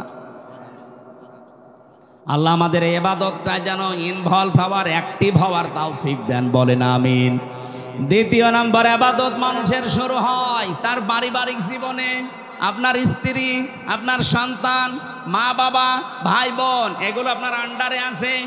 নিজে তো জাহান্নাম থেকে বাঁচবেন, এদেরকেও বাঁচানোর চেষ্টা করবেন। প্রশ্ন ওখানে একটা, ইয়া আইয়ুহাল্লাযীনা আমানু ও আনফুসাকুম ওয়া আহলিকুম নারা, হে ঈমানদারেরা, নিজেকে নিজে জাহান্নাম থেকে বাঁচাও আর আহাল পরিবার যারা আছে তাদেরকে বাঁচানোর চেষ্টা করো। আপনি নিজেকে বাঁচাবেন, এইটা ফরজ। আর যারা আপনার আন্ডারে থাকবে, আপনার ছেলে মেয়ে, আপনার স্ত্রী পুত্র, আপনার ভাই বোন, মা বাবা, এদেরকে বাঁচানোর চেষ্টা করা ফরজ। বাঁচানো ফরজ না, চেষ্টা করেও যদি না বাঁচে আপনার দায় নেই, কিন্তু চেষ্টা করার এইটা আপনার জন্য ফরজ। আমি সহ যারা এখানে আছি, এই চেষ্টা করার কিছু মাধ্যম আছে। এদেশে যারা একামতে দিনের দায়িত্ব পালন করে তাদের কাছে একটা গঠনতন্ত্রের বই আছে, রিপোর্ট বই আছে। ওখানে দেখবেন ধারায় লেখা আছে প্রতি সপ্তাহে একটা বৈঠক আপনি বাড়িতে কোরআন আর হাদিস দিয়ে পরিবারস্থ লোকদের নিয়ে করেন কিনা। যেহেতু এখন আমাদের সব কিছু বন্ধ হয়ে গেছে, চালু হচ্ছে আস্তে আস্তে। আমরা আশা করব আপনাকে আমি জামাত ইসলাম, ছাত্র শিবির, চরমনাই, খেলাফত মজলিস, খেলাফত আন্দোলন করতে বলছি না, কিন্তু এইটা আপনি করেন নিজের পরিবারে, দেখবেন আস্তে আস্তে ফল পাবেন। নিজের স্ত্রীকে, নিজের ছেলে মেয়েকে, মা বাবাকে, যাদের সাথে আপনার পর্দা, অন্তত যাদের সাথে মেলামেশা করা, দেখা সাক্ষাৎ করা জায়েজ আছে, পরিবারস্থ লোকদেরকে নিয়ে সপ্তাহে একদিন বা 2 দিন একটু আধা ঘন্টা 1 ঘন্টার জন্য বসবেন। কোরআনের কোনো তাফসির খুলে শোনাবেন, হাদিস শরীফ থেকে কিছু শোনাবেন। আস্তে আস্তে 1-1.5 মাস সময় নেন, দেখবেন পরিবর্তন আসতে আরম্ভ হয়েছে। আপনার পরিবারের যারা দুনিয়াদার ছিল আস্তে আস্তে আখিরাতের দিকে ঝুঁকবে। এটা আমার বানানো নিয়ম না, কোরআনে কারিমে নিয়ম আল্লাহ দিয়েছেন। আমি তাফসির থেকে লিখেছিলাম, আল্লাহ রাব্বুল আলামিন বলেন 3 নম্বরে ইবাদত হবে তোর সামাজিক জীবনে। সামাজিক জীবনের ইবাদত সূরা নিসার 36 নম্বর আয়াতে আল্লাহ জানিয়েছেন, ওয়া'বুদুল্লাহা ওয়ালা তুশরিকু বিহি শাইআন ওয়া বিল ওয়ালিদাইনি ইহসানা। আল্লাহর ইবাদত করো, শরীক করবা না তার সাথে। আর মা বাবা যাদের আছে তাদের সেবা করো, তাদের পেছনে খরচ করো। এ কথা কার? আরো জোরে। আমরা অনেক সন্তান আছি, এই ইবাদতটা পারিবারিক জীবনে করতে চাই, কিন্তু বাধা হয়ে দাঁড়ায় আমার বউ। কথা বলেন না কেন? এখানে যত সন্তান আমরা আছি, যত স্বামী, কোন স্বামী কি জীবনে এইটা চাইবে সে মাতাল স্বামী হোক? তারপরেও সে চাইবে যে আমার মা বাবাকে আমি আলাদা করে দেই, বৃদ্ধাশ্রমে রেখে আসি। কথা বলেন না কেন? এই নীলফামারীর কিশোরগঞ্জে গিয়েছিলাম বৃদ্ধাশ্রম দেখার জন্য। এই পাশে 20 জন, এই পাশে 20 জন মার বাবা বসে আছে চেয়ার নিয়ে। ওদের চোখের দিকে তাকিয়ে দেখলাম প্রত্যেকেই তার সন্তানের জন্য বরদোয়া করছে। আরে ভাই, তাদের তো আমার মতো ছেলে মেয়ে আছে। হ্যাঁ, এখানে একটা মাসলা আছে। আপনার যে বউ, এই বউ যদি আপনার মা বাবার সেবা না করে, তাদের পেছনে খরচ না করে, তাহলে সেই মেয়েটার গোনা হবে না? পুত্রবধূর এটা দায়িত্ব না, ফরজ না? আর তার নৈতিক একটা দায়িত্ব আছে, সে যদি করে সওয়াব পাবে, না করলে গোনা নেই। কিন্তু মা বাবার সেবা করা, তাদের পেছনে খরচ করা, তাদের পেছনে সময় দেওয়া, এটা আমি সন্তান, আমি ছেলে হই আর মেয়ে হই, আমার প্রতি ফরজ। এই ফরজ দায়িত্ব আমরা ভুলে যাচ্ছি কোন কারণে? এটা যে ইবাদত, অনেকে আমরা জানি না। মা বাবার সাথে হাসি মুখে কথা বলা ইবাদত। নবীজি বলেন, মা বাবার দিকে যদি কেউ রহমতের নজরে তাকিয়ে থাকে, সে একটা নফল হজের সওয়াব পায়। আমরা তাকিয়ে থাকি মা বাবা বাদ দিয়ে শ্বশুর শাশুড়ির দিকে। কথা বলে না। সম্মানিত মা বোনেরা, আপনাদের ইবাদত বলছি এবার।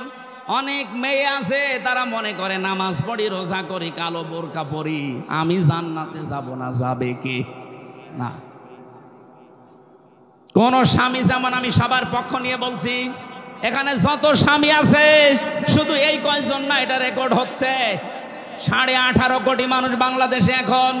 যত স্বামী, প্রত্যেকটা স্বামীর পক্ষ থেকে আমি হামজা বলছি, প্রতিটি স্বামী চায় বিয়ের পরে আমি খেয়ে থাকি না খেয়ে থাকি, আমার মা বাবা আমার সাথে থাকবে। এটা চাই কারা কারা? দেখি হাত তোলেন তো। এই ক্যামেরা ওইদিকে মারো, মারো ক্যামেরা মারো, দেখো কার স্বামী হাত তুলিস। এই কথা বসা লাগবে। বসেন বসেন, এবার বসেন। সম্মানিত মা বোনেরা, শুধু ওয়াজ শুনতে আসা না, এটাই আপনার জীবনের প্রথম ওয়াজ, আসল ওয়াজ, এইটাই শেষ ওয়াজ। আপনি নিজের মা বাবাকে যেইভাবে মনে করেন, যেভাবে উদারতা দেখান, শ্বশুর শাশুড়িকে আপনি সহ্য করতে পারেন না, তাদের কিছু হলেই স্বামীর কানে কানে তুলে দেন। আপনি মানুষ, জীবনেও জান্নাতের ঘ্রাণ পাবেন না। আর আমি স্বামী হিসাবে বলছি, কোন স্বামীর মন তার স্ত্রী 100% পাবে না যতদিন পর্যন্ত এই স্ত্রী তার স্বামীর মা বাবার সাথে ভালো ব্যবহার না করবে। কিন্তু এখন এমন জামানা, সহ্যই করতে পারে না। নিজের মা বাবার হাজারো ভুল হয়, কিচ্ছু বলে না, আর স্বামীর মা বাবার পান থেকে চুন খসলেই স্বামীর কানে কানে তুলে দেয়। এই কথা বলছেন, এরকম পুত্রবধূ দেশে নেই। এটা ছোট মনের বউ, এই ন্যারো মাইন্ডের বউ আমরা চাই না। কার কার বউর এরকম মন ছোট, হাত তোলেন তো। এই না না, আপনি হাত তুলছেন কোন আশায়? বাড়ি গেলে আজকে আপনাকে থাকতে দেবে? বলে তোর ওয়াজ শোনাচ্ছি, দাঁড়া, তোরা খাটের নিচে থাকাবে না। মা বোনেরা, আমি আপনাদেরকে অনেক ভালোবাসি। আমি চাই না আপনি এই ছোটখাটো বিষয়ের জন্য জাহান্নামী হয়ে যান।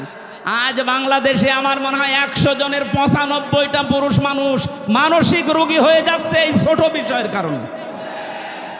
আপনি শাড়ি দিতে চান না, অথচ নামাজ পড়ে, রোজা রাখে, কালো বোরকা পরে। আপনি কিসের জন্য নামাজ পড়েন?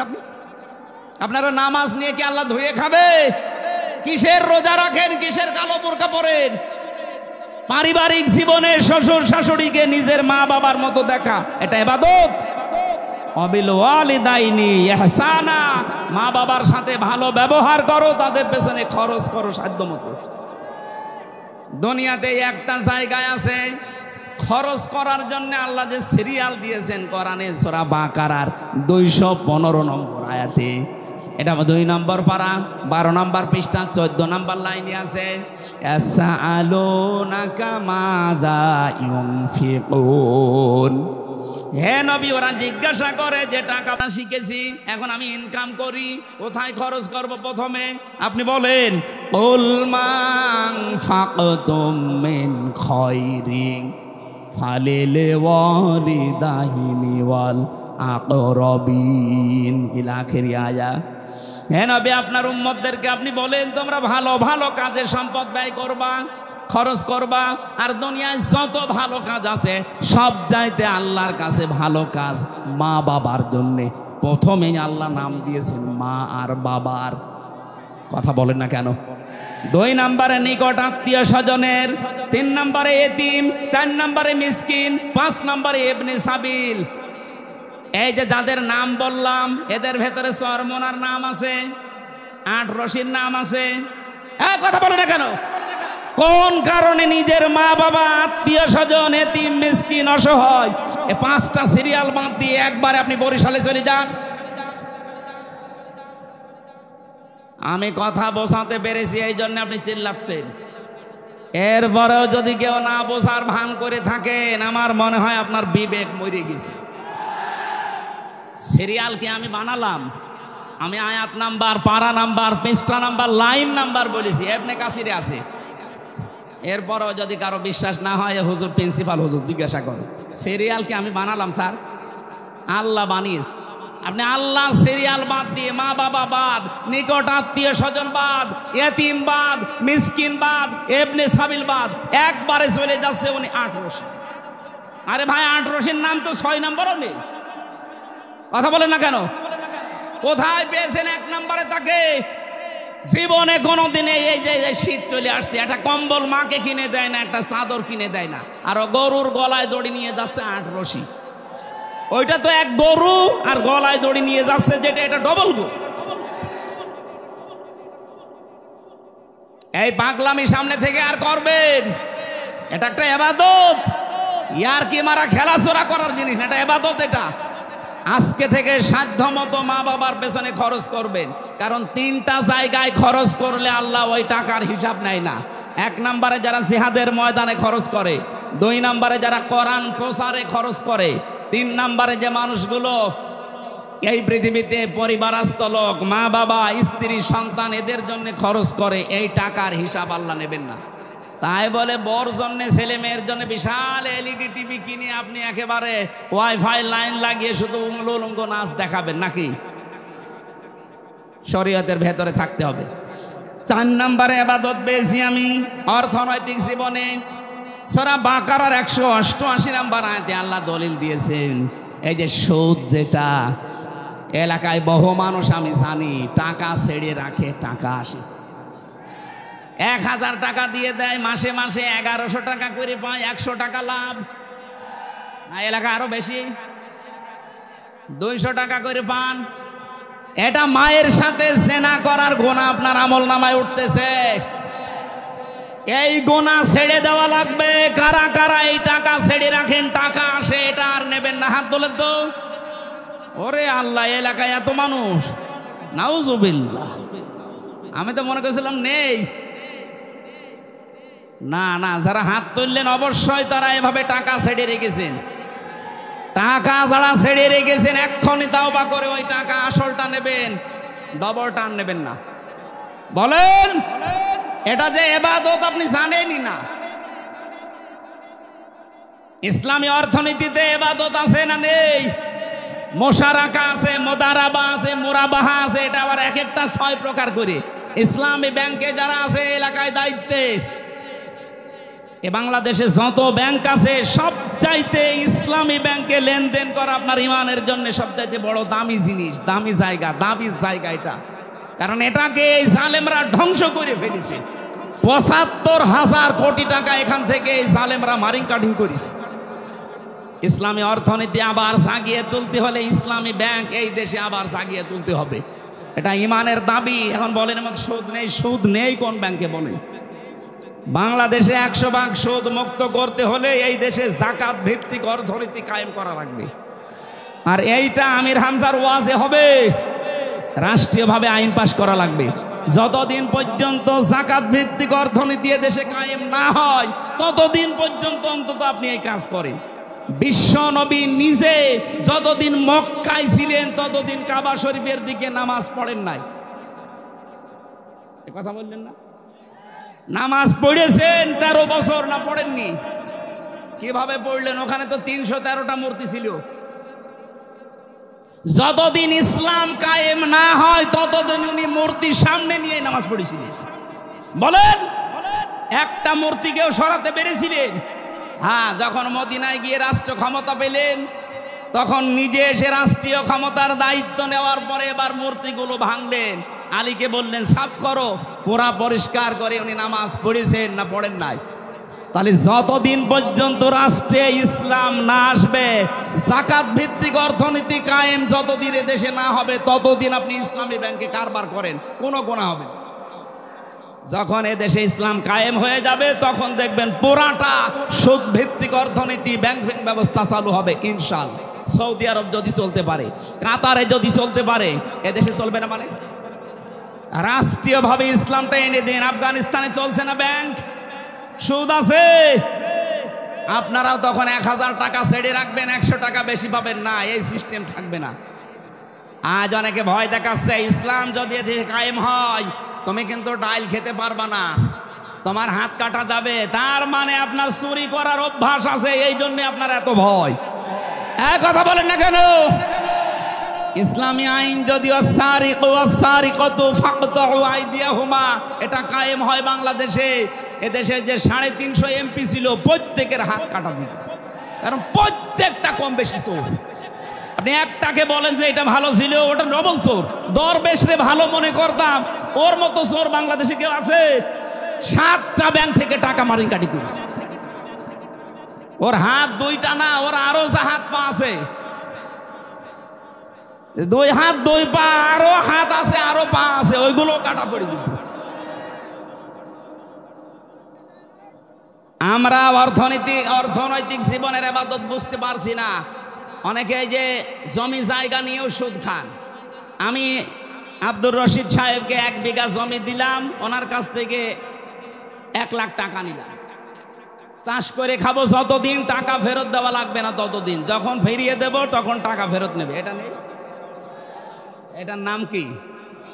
এই বন্ধকে যারা আছেন তারা সুদ খাচ্ছেন, হবে না। দুইটা পদ্ধতি আছে, যদি মিটাতে পারেন তাহলে আপনার এটা জায়েজ হবে। এক নম্বরে, যতদিন আপনি চাষ করে খাবেন ততদিন সরকারের খাজনা যেটা বছরে বছর ওইটা আপনি দেবেন, যে চাষ করে খাচ্ছে। আর যখন উনি আমার কাছ থেকে টাকা ফেরত নেবে তখন কমপক্ষে 8-10 হাজার টাকা কম নেওয়া লাগবে। আমার মনে হয় এটা লস হয়ে যায় বলে অনেকে করবে না। বাবা শাহজালাল জাতে মাতাল হলো, এরা টালে ঠিক আছে।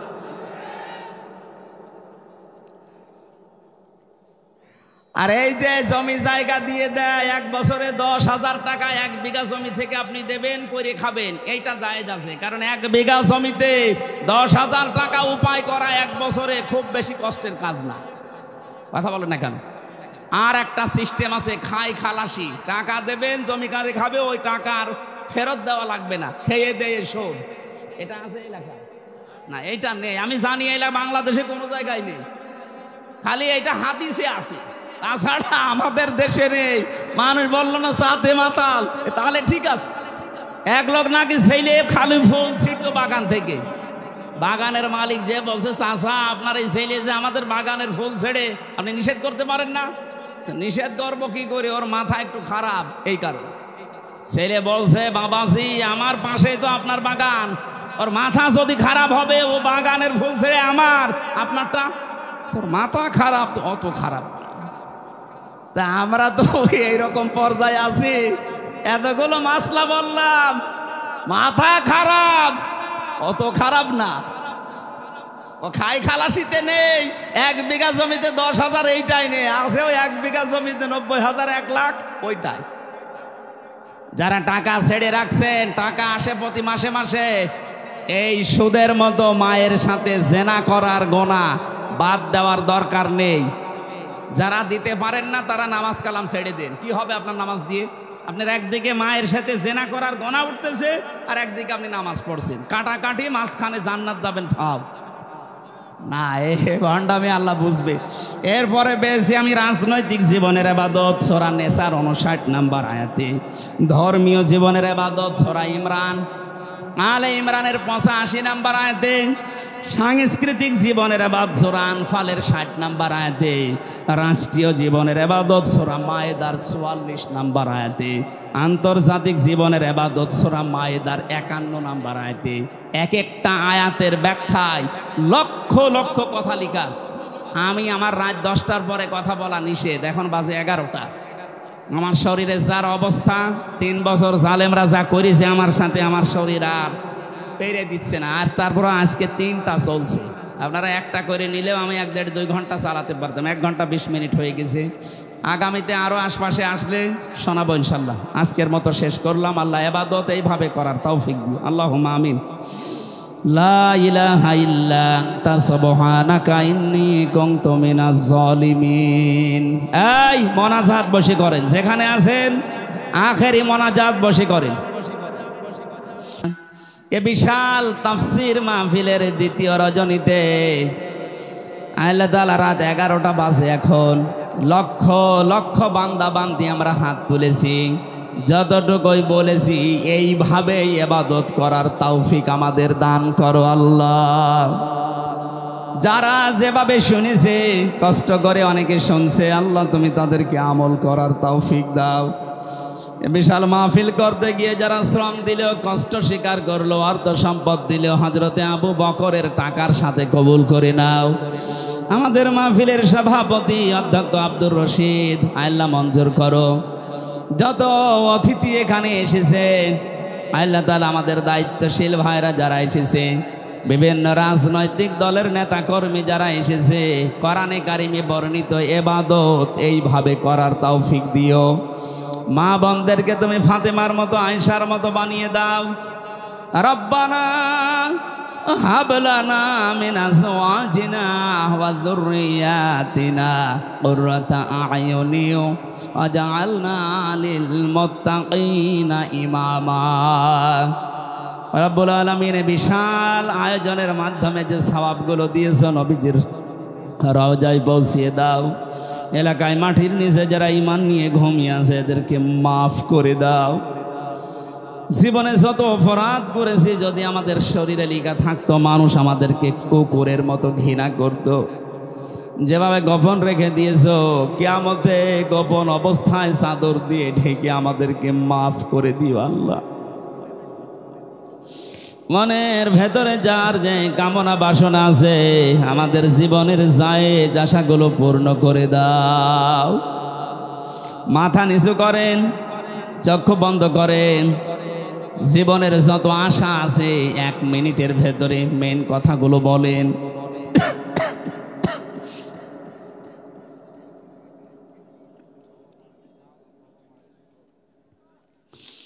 রব্বুল আলামিন, তোমার বান্দা বান্দীদের মনের ভেতরে যার যে কামনা বাসনা আছে মেহেরবানি করে জায়েজ আশাগুলো পূর্ণ করে দাও। সভাপতি, প্রধান অতিথি যারা দোয়া চেয়েছে, অনেকের স্ত্রী, অনেকের মা বাবা হারিয়েছে, মাওলানা মিজানুর রহমান আল্লাহ তার স্ত্রী সন্তানকে কবুল করে নাও। নওশাদ ভাই তার মায়ের জন্য দোয়া চেয়েছে, বাবার জন্য, আল্লাহ তাদেরকে ক্ষমা করে দাও। মাওলানা হোসাইন তার বাবাকে হারিয়েছে, কবরটা জান্নাতুল ফেরদাউস বানাও। রব্বুল আলামিন, আমার পরিবারকে তুমি মঞ্জুর করো। হাফেজ আবু বকর সিদ্দিক, তানভীর ভাই সহ যত মানুষ আমরা দূর দূরান্ত থেকে এসেছি, একেবারে খালি হাতে ফেরত দিও না আল্লাহ, কিছু না কিছু আমাদের হাতে তুমি দাও। তাফসীর মাহফিলের জনক বলা হয় যাকে, কোরআনের পাখি শহীদ আল্লামা দেলাওয়ার হোসাইন সাইদি রহমতুল্লাহ আলাইকে কবরে তুমি জান্নাতুল ফেরদাউস দিয়ে দাও। আগামীর বাংলাদেশ কোরআনের হাতে তুলে দাও। চর্ম চোখে যেন দেখতে পারি তোমার কালাম দিয়ে বাংলাদেশের 56,000 বর্গ মাইল চলছে। যত ষড়যন্ত্র আছে বাইরের জগতের, সব দেশের ষড়যন্ত্র থেকে আমাদেরকে বাঁচাও। আগামীতে অনুষ্ঠানটা কোরআনের জন্য আরো বড় করে কবুল করে নাও। কখন কার মরণ চলে আসে জানি না, মরতে আমাদের দুঃখ নেই, কিন্তু আমরা ঈমান নিয়ে মারা যেতে চাই। ফেরেশতা আজরাইল আসলেই যেন পড়তে পারি লা ইলাহা ইল্লাল্লাহু মুহাম্মাদুর রাসূলুল্লাহ।